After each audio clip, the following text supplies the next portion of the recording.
Hello, everybody. I'm here with my very good friend Gary Howes, who I've known for a considerable amount of years. And he's here to talk to us about his life and obviously the film Tales of the Underworld. So, just want to welcome Gary. Hello, Gary. How you doing? Nice to see you, Tony. Yeah, nice to see you. You've got a beautiful place here, Gary. It's the first time I've been here, I must admit. If anyone gets a chance to pop in, it ain't a museum, but it's got it's worth seeing. So if our director's watching, he should have a come round and have a look at this place. But I've known you for quite a few many years.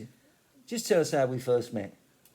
We both attended the Ayrshire Children's Theatre, as it was then called. It became the Ayrshire Theatre much later on. And I was probably 13, 14 when you first arrived. You were probably 17, 18. As is the way with you become friends with people.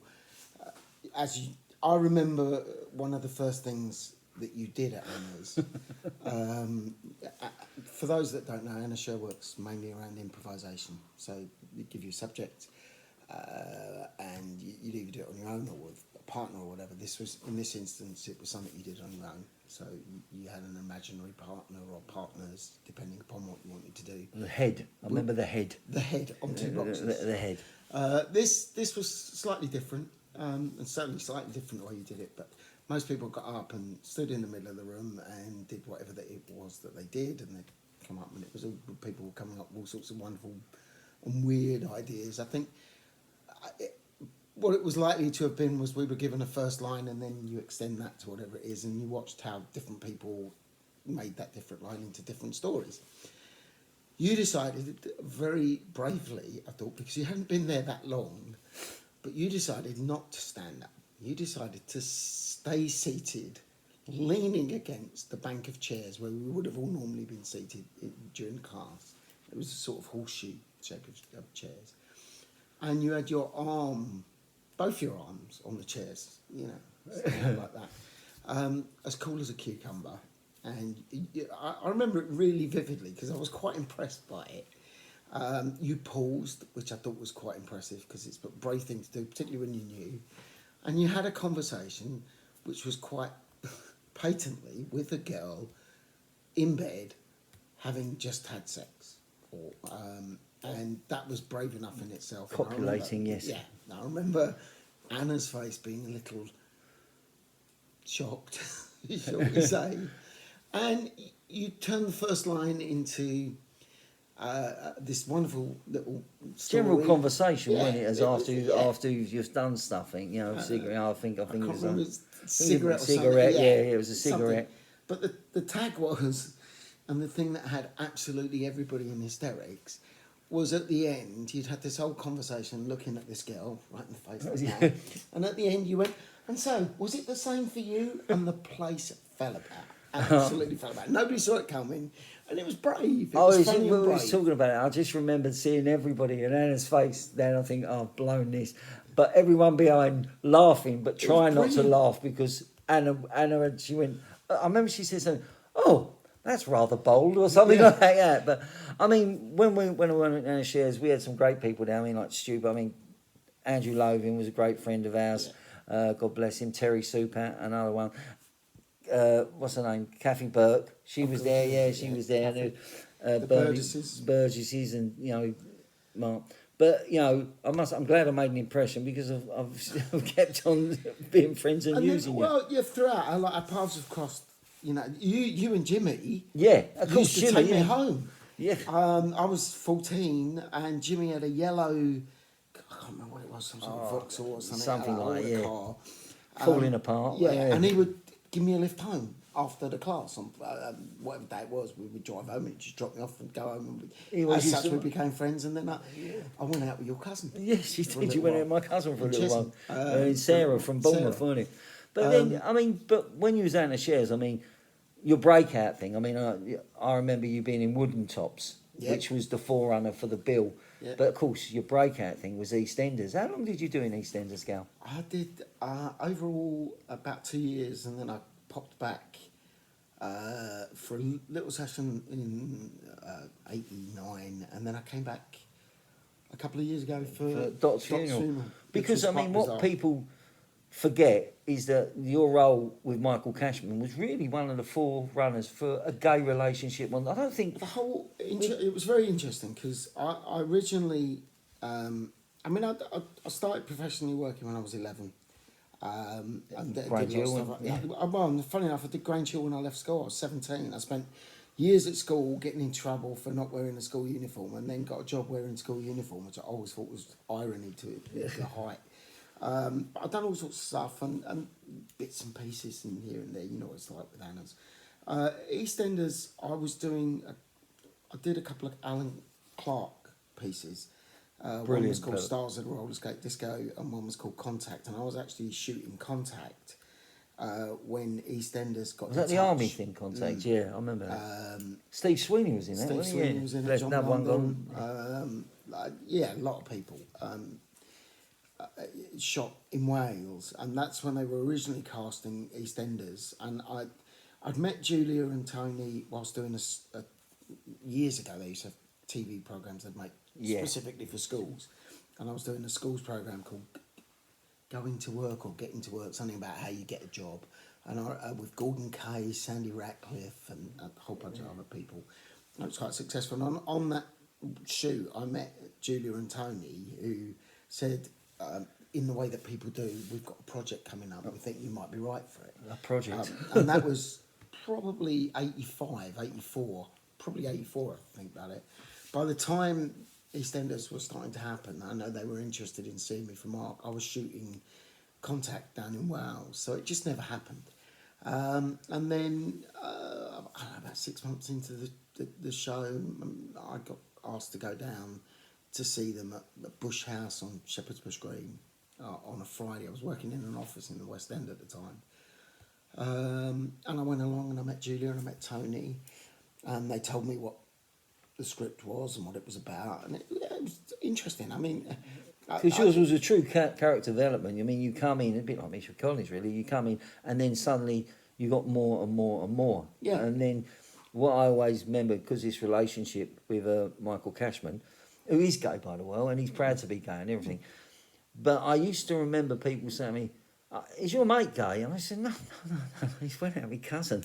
And he's like, and they used to say, and I used to realise then that people could not differentiate between reality and the role. I think that's very much and- for television, though. and you found that out sometimes the hard way. Yeah. Yeah, I mean, I remember you said you got attacked, and it was like getting attacked in the street for being gay, and it was like, what?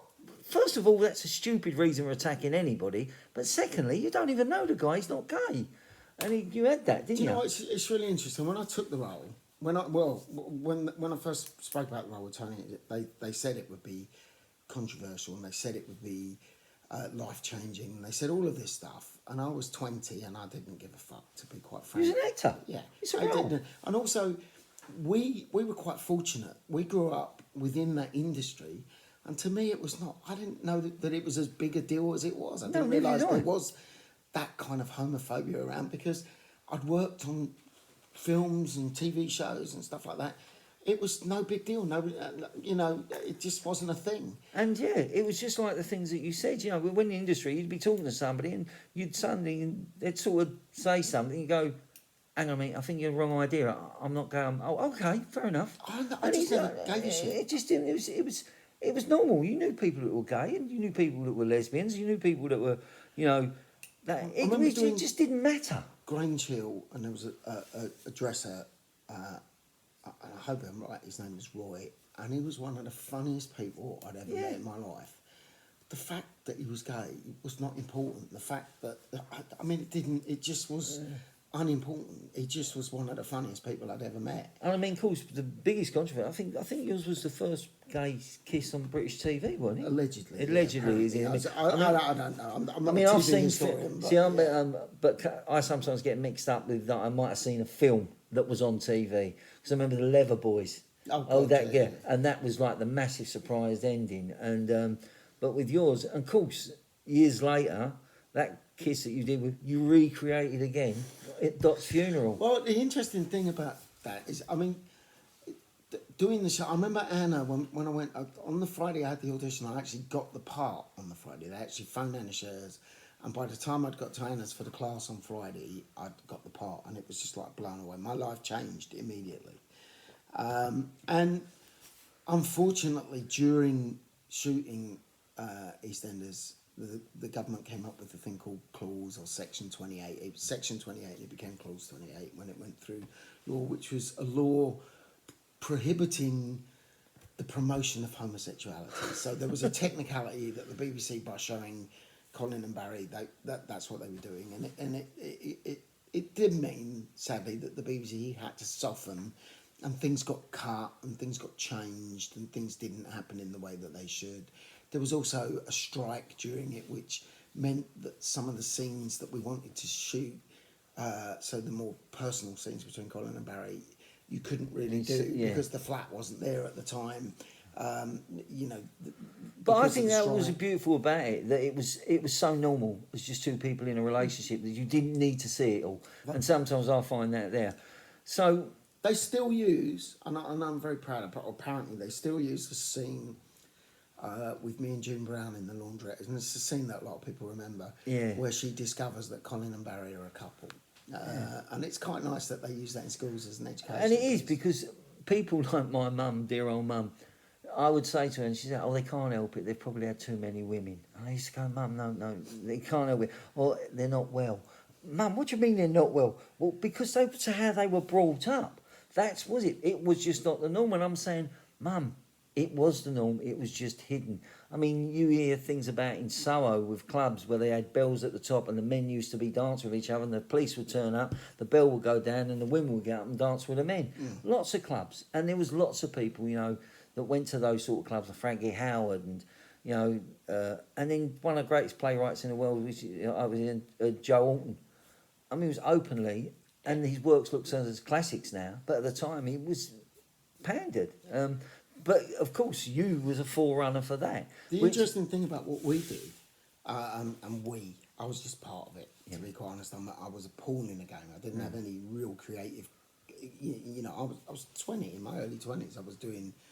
You know, I was pleased to be involved in something so important. But Juliet and Tony, particularly Tony, wanted it to present as normally as possible. They didn't want it to be camp. They didn't want it to be, oh look, they're homosexuals. They just wanted it to be the two normal guys just happen to be in a relationship with each other. It's funny because we both know John Altman, who played Nick, and he was horrible. Yeah. He I did a lot of stuff with John. Pair of puffs, he'd go, wouldn't it? But you couldn't say that on TV now. Ironically, when Colin and Barry split up at one point, it's a long time you ago. ran off with a woman, didn't you? I ran off with a woman, but I also got on.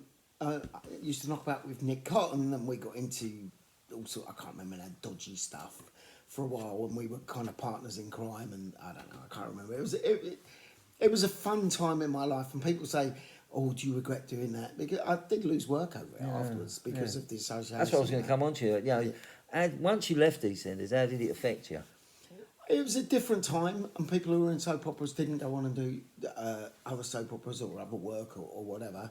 And also because of the homosexual link and the homophobia that was still quite rife within the industry, and people were frightened. Newspapers were, I remember being on the front page of the Daily Star, and there's a picture of Michael and myself, a banner headline that's literally 4 inches, 4 inches high, that just said "filth." And I've actually got the newspaper, so I'm going to get it framed eventually. I'll show you the photograph. Yeah, it's good. But I mean, you went out there because I've seen you done other stuff. I remember you was in Luther. Yeah. So, and you went on to do other stuff and things like that. But so, how did you get involved with me on this project, which is, we called it the Babysitters Universe, the Luke Snowbert Babysitters, Tales of the Underworld Universe. How did you get involved with me? How did I con you to get involved? You never con me, Tony. Never in a million years. We've worked together a couple of times in various things. We did strip poker with Malcolm. Yeah, that was a laugh. Yeah, that was a laugh. That's ups and downs. That's ups and downs. Stories that I cannot share. No. Because that just wouldn't be right. Who do you think I am? Who do you think you are? The Ayatollah. I remember that. I thought, here we go. But that was an issue. And a very funny play. I've seen you do lots of work. I remember going to see. You always kindly invite me to you know, if you had a showing, I would often go along and watch. And generally, if I could, I'd make the effort to go down. I remember the football one was one of my favourites. The Sunday Football League thing was brilliant. Absolute genius. Oh, you come to Turpin as well. Yeah, And I remember, but then I remember coming to see you the Helen Chickens, that thing that was with Wines and Spirits. Yeah. Wines and Spirits, and that was great. I loved every minute of it. I mean, the friendship means that you can phone me up as you did and say, look, I've got this thing. Don't know if it's going to be your cup of tea. And I'm like, yeah, I'll do it. Well, I haven't read it yet. Yeah, no, but it was like when I see you at Loughborough, it was totally different. I thought, you know what, that's good. Of course, you changed a lot with your head and everything else. No hair. No hair. And I said, oh, that'd be good. So I remember I asked you to do this film called Lay-By, and we was actually shooting some stuff for babysitters that we was going to use for babysitters. And you know, it was a hell of a night. I remember that freezing cold, lightning everywhere. We had to stop, didn't we? Freezing cold, and you had me in a white shirt. And a white nothing else, just a white shirt. That's it. But I was driving. Was I driving the Porsche? Yes, you was driving the Porsche. Oh no, she had the Porsche. You had you had the BMW, the old BMW thing. The old BMW. Yeah. Or the Porsche. I can't remember now. And I was driving a nice car. Yeah. And it was a cold night, but it was. I think that's the first time I worked on one of your films. I think. That was the one. I noticed about it, and what I thought was brilliant about it was how everyone, literally everyone on it, was on the same page. Everybody was working to achieve this goal. There were no egos. There were no, people were making tea. People were doing this, and you'd go off and do whatever it took to help and do whatever you can. And I just loved that communal kind of spirit that was with working on that. And then when that went on to the next thing, there wasn't. That's what it done. Yeah. It was because we did that shoot that a couple of guys come to me about doing some more short films. And what I wanted to say to everyone was, listen, I need to link it to the Lucas and Albert film because I've got this other film coming out. That they come up and link some stories. And they said, oh, could we do a couple more than just one? And then I had 3, and I said, look, for the money we're going to spend on doing 3 short films, if I can get together some other stories linked in it, because I've written the history of this film as well, and I'll get that in and bring that in. And that's when, obviously, I called you and said, listen, do you want to recreate that character as Eddie Allgate's brother? And you don't talk, which I love, which you don't talk, but he calls you in because you need an hand, and you're in a position to go. Of course, lovely Tony Denman come down and done Eddie. And we could not be more different. No, and that really works. It really, really works. And I love that because I've known brothers and sisters who don't look alike, but then people say it's classic ones, Fools and Horses, and you realise they've got 2 different dads. That might have been the thing. That might have been, and I like people to work that out themselves. But I mean, you come down, and that was good. I mean, I enjoyed you. I love working with Tony. He's such a nice guy. I remember the scene we did in the cafe or the pub, Victory. And it was so easy to do because it was well written.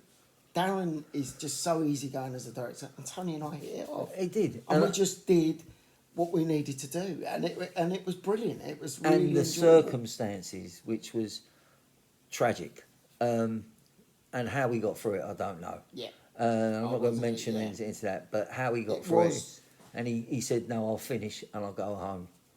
And a week later, it was the worst news he could, and I'll never ever, thank him enough for what he did for that. I mean, it's up, but you were great, and it was so funny seeing him and there was all sitting around and you two doing it. I always walk out when you're doing stuff, but I saw the rushes and I would go, Darren, are you pleased? And he goes, yeah, I love it, and then I'm happy. But you two were pleased as well. Yeah, so it was great. I loved it. I loved working with him.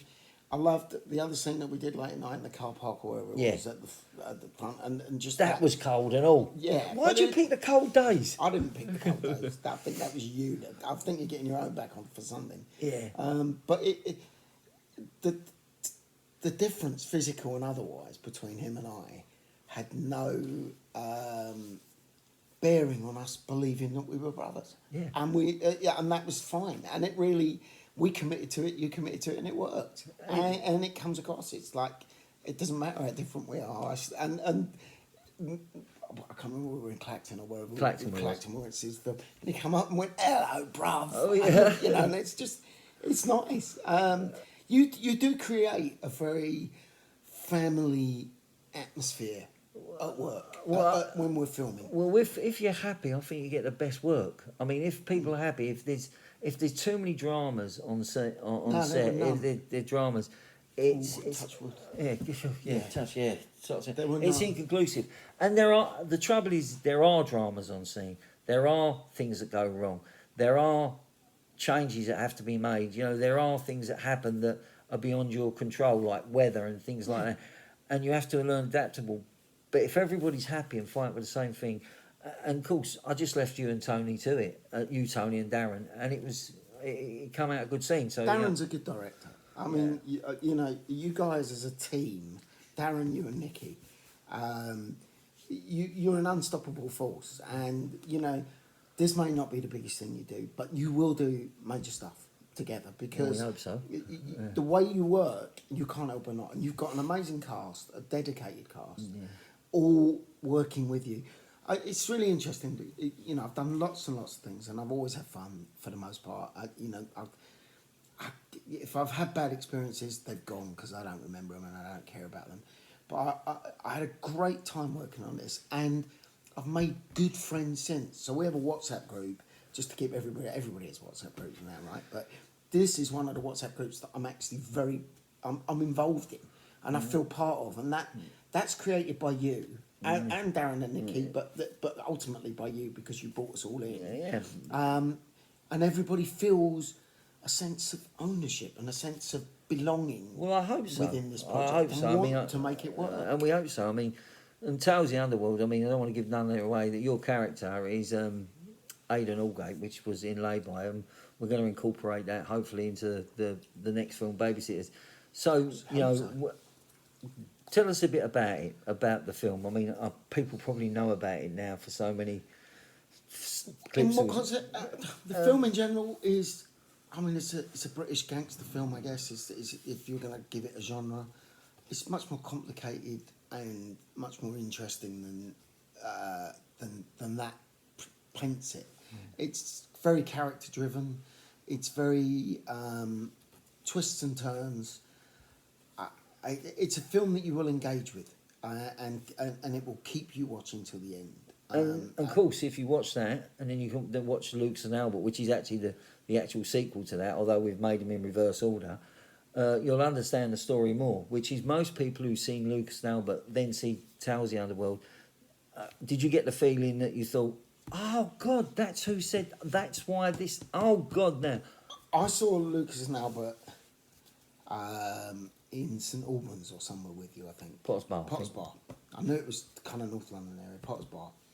And it was still black and white at that point, if I remember correctly. Yeah. Which, for me personally, I prefer, having seen both, I prefer the black and white, but that's probably me just being arty-farty Same here. and whatever. But I really liked it in black and white. And I was blown away by it. And it won awards, and deservedly so. Very deservedly. Both you and Jimmy, off the scale. Yeah. But I mean, it is a brilliant film, and there were lots of mates of mine in it from years back. You know, you tend to give people opportunities and chances to do stuff and be involved. You tend to do that because it's nothing about people saying, you try to work with people you can trust. Yeah. Because you can get on with. And because you're on such a tight budget, you can't have dramas. And I was speaking to a guy the other week, and he said, I tend to cast with people I know. And it's weird. I've just done a thing called with Nardine Wilson. You might know her. She's called and called Home. And Eddie Webber got me in, and she was great to work with. But it was different sitting there, just doing my part, and sitting back watching, thinking, "My God, I know what you're all going through at the moment," and running around and watching the tension on the face of, thinking that's how it looked. Because it's difficult making, especially on a low budget. And of course, we're going to be screening Tales of the Underworld in. See, I have to pick up on just something you just said. Sorry, the thing that everybody says about Tales of the Underworld and the Lay-By and Lucas and Albert is they focus on the fact it's low budget. and it is low budget, and you've made miracles from little money, but none of it feels low budget. No. You know, there are aerial shots of me driving around in my Porsche that, in fact, they got quite worried because they told me to just go off and drive around in the Porsche and get some stock footage and stuff, and I went off for like an hour and a half. Yeah. By the time I came back, I think they thought I'd stolen the car. People were No, I starting to think come they were out more look worried for that you me. crashed it. That was. But it doesn't feel like a low budget film, and when you're working on it, it doesn't feel like a low budget film. Well, this is and, what and, and I mean that in the nicest possible Yeah, way. And I it's- don't want to denigrate low budget films. It's low budget for the fact that we had low budget, but the standards we like to keep as if we was making $1 million budget movie. You had catering, you had everybody doing everything, and albeit, you know, everybody was mucking in, but you never ever felt like you would. It just didn't feel like a low budget project. You didn't feel like you were cutting corners, which low budget projects generally have to cut corners because they're low budget, and you're not very good at that will do or compromise. You know, if it needs to be a Porsche, you'll go out and get a Porsche. Yeah. Because it's not going to work if it's a Hillman Imp, and most people watching this won't know what a Hillman Imp Yeah, is. yeah, I know. But you know, Google it, and that's why it's that dedication to detail and the striving for perfection. Nobody can ever reach perfection; it doesn't really exist. But you're striving towards all of that, and not just you, but Nikki, Darren, and the whole team, cast, crew, and everybody, all want to make this the best it can possibly be.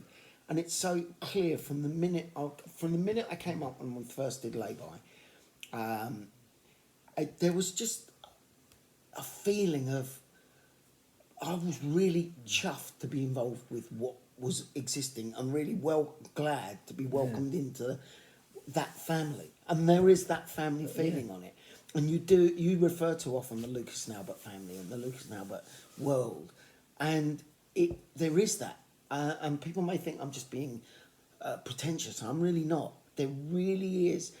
You know, I've become friends with. You know, you've just delivered honey from David for me. Yeah. You know, we've become Friends. much more than just a cast. And then you get Charlie's jokes. Yeah. Yeah.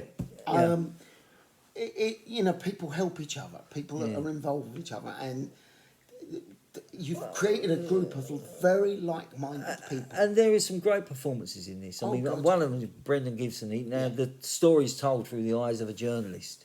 And people know Brendan because he's been in Peaky Blinders and he was in Penny Dreadful and he's done quite a few things. And then there was the likes of Steve Wald, who just role become bigger because he was so adaptable and able to link scenes together.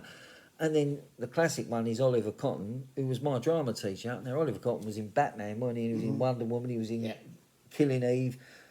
And he was my classic scene study. And I just phoned him up out the blue and then got in touch with his agent. And he come down and shot these scenes that we was going to use but decided to use in Tales of the Underworld because it linked together perfectly. And that's adaptability. And with Tales of the Underworld, as you know, we've had a screening already in Clacton. We hope to get it back there as well.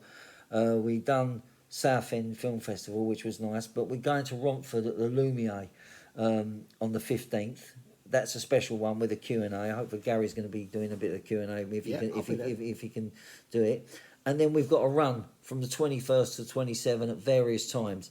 And then if you see the flyers that we'll be putting out, you've got a link for the special one, you know, little barcode. QR code. Was it? QR code. Yes, code. And then you've got another one for the cinema one, which is, they've kindly give us a run. And then we've got a couple more screenings in November. We're working out one for September, which is hopefully going to be at the Genesis, if we can get that confirmed. We've also got one in Lanzarote, but we're still looking for independent cinemas. Because we're an independent film, we want to get into independent cinemas. But it costs money, or we have to work out deals. And, you know, and people say, oh, but you're not having to pay for the venue. Yeah, but we still got to do the advertising. We still got to get the flyers out. So when you see one of me flyers, don't just throw them away, put it somewhere in a book and maybe come along to Romford. But it's interesting. I've always, the whole industry that we're involved in is very creative, and but it doesn't allow and encourage new and up and coming projects and talent in a way that I think it should, because ultimately it's a business, you know, and it's a shame that smaller projects and people that are really trying to get off the ground don't get the support that they should. But it's always been like that, Yeah, Gary. oh, I isn't know, and It's it will always be But like what that. I used to think years ago was projects were backed on merit. Nowadays, they're backed on box ticking. However way you want to take that, they're backed on box ticking. If we ticked enough boxes to agree this grant or loan or anything else,